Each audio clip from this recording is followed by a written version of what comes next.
Before I get into the meat and bones of this video, I thought I'd share with you what a cheat denier inferred about me on the Steam forums. It really gave me a good laugh. This is apparently from someone that thinks they are being clever. What an idiot! Oh, what a loser! They are inferring that those that watch my content are simply looking for excuses, and would be better off getting good at the game. While at the same time, I am profiting off your cultivated dread and pretending to be a savior. All this deserves is ridicule. It's simply ridiculous. If they are genuine, which I don't think they are deeply deluded. These cheat deniers always ask for proof, and when they get all the proof they need, they then attack the person's character for providing it. These types of players in the community actively assist those that cheat and those that sell cheat software. It doesn't matter if they are intentionally doing it or unintentionally doing it, the fact is that they are assisting those invested in cheating. And no, I'm not talking about those that are genuinely skeptical. I'm talking about those that double and then triple down with their cheat denial, spending years and years doing it in some cases, knowing full well that the game has a large-scale cheating issue, but still gaslight the community about it. Exposing stupid cheaters is my #1 thing I like to do, but a close second is laughing at the stupidity of those that deny cheating is an issue on this game. Moving on, this video is going to do a comparison of the last 10 weeks of the weekly ban reports issued by Krafton and compare them to 10 weeks of ban reports from 2 years ago. This is to highlight to you, the viewer, the variation in service from the anti-cheat solution that Krafton provides over these 2 intervals. I will then provide my opinion as to why I think this has happened. I'm going to tally these 2 totals up here for the 10 weeks. These directly relate to cheating, whereas these totals appear to be related more to toxic behavior, so I will exclude these from the total. I'll move through these quickly. Use the pause button if you wish to check over them some more. They should all be in sequence. The dates are shown up here for this year.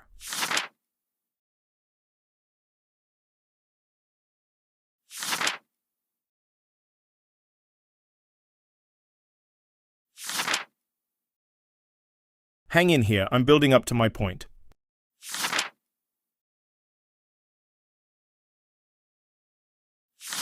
You should see that some weeks are very low, while others are much higher.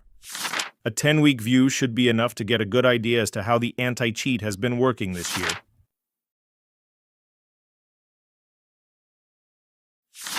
And here's the end result. These are all perma-bans, by the way. It looks impressive, right? So let's see how it compares 1-to-1 against the weekly reports from 2 years ago. What is immediately noticeable is the devices banned and accounts affected are much higher 2 years ago versus any of the recent reports. It's not the focus on this comparison, but it's worth noting that Krafton barely does hardware bans now compared to what it did 2 years ago. It's true that cheaters can easily get around them with spoofing software to give Krafton fake hardware IDs. You may have also noticed that the permabans 2 years ago are already much higher than the recent reports. 2 years ago, the game also was infested, but Krafton appeared to be detecting more and banning more than it does today. Krafton have also had 2 years of enhancement and development on their anti-cheat systems, enabling some DMA detection and greater kernel-level anti-cheat. And yet they detect less than they did 2 years ago. Here's the results. The difference in performance 2 years ago for the same time frame was close to 650K additional accounts banned. This is a huge drop in performance. These are my own infographics that I've generated. They are to visualize the point that I am making. And no, I'm not selecting the comparison at a time where it intentionally makes it look bad against the recent reports. The drop-off in anti-cheat performance has been happening over the last 3 years. I've documented it previously on this channel. I am confident that I could take any 10-week window this year or last year and compare it to 2 to 3 years ago and find the same trend, providing there's no ban wave figures skewing the results. This is the point of this video, to highlight that Krafton are taking less and less action on cheaters, despite having more and more experience and tools at their disposal. Those that deny there's that many cheaters in the game claim that this is further proof. Falling ban numbers must mean that there's less cheaters, right? Unfortunately, in my opinion, I believe that this shows the opposite of this is true. That Krafton is losing the war against cheaters. The cheat industry is well-resourced and quickly outpaces Krafton's efforts in anti-cheat with ever more innovative ways to bypass detection. What we are really seeing is an anti-cheat solution that is struggling to keep pace with and adapt to how the various cheating solutions run on modern games. Krafton's anti-cheat is a detection-heavy solution, meaning that almost all its resources go into detecting and finding the existence of cheat software being used on the remote workstation. This is quickly becoming redundant, and you could argue is redundant right at the moment. There's almost zero behavior detection capability on Krafton's anti-cheat solutions. This kind of capability is sorely needed to detect those cheating that are using DMA devices, which are mostly invisible to being detected by the current systems. It is what it is, but this channel will continue to advocate for improvement and better results. And for those thinking, PUBG's a dead game, isn't it? Of course, there's less bans, there's less players, it's a 9-year game after all. Yes, it might be dead in the region you play in, but the statistics show that PUBG has gained over 100K players on average per day compared to the same time frame 2 years ago. So there's even more players than 2 years ago playing the game, and the ban rate has dropped 67.7%. Also, I'm not sure how many of you are aware of a major change coming up on June 17th on PC. PUBG Plus will essentially become free to play.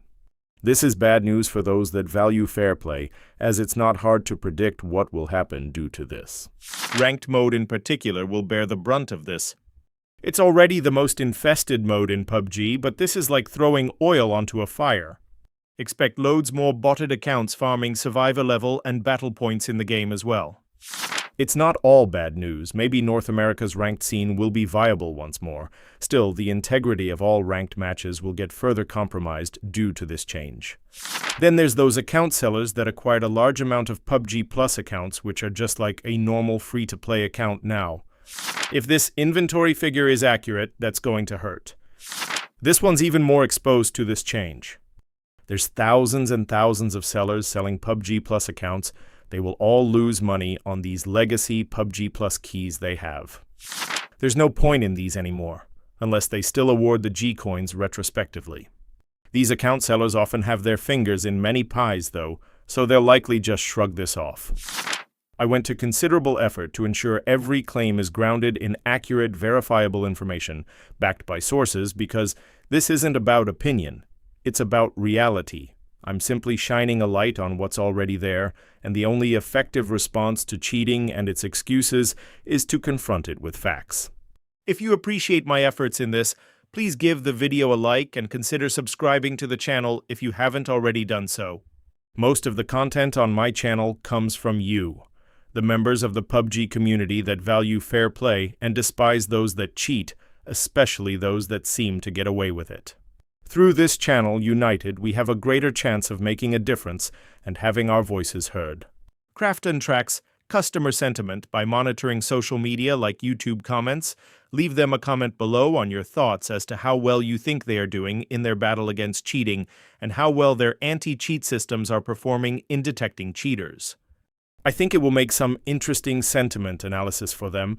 I'm thinking that the words infested and bronze bomber will frequently appear and confuse the Koreans trying to make sense of it. Thank you for watching through this far. It's very much appreciated.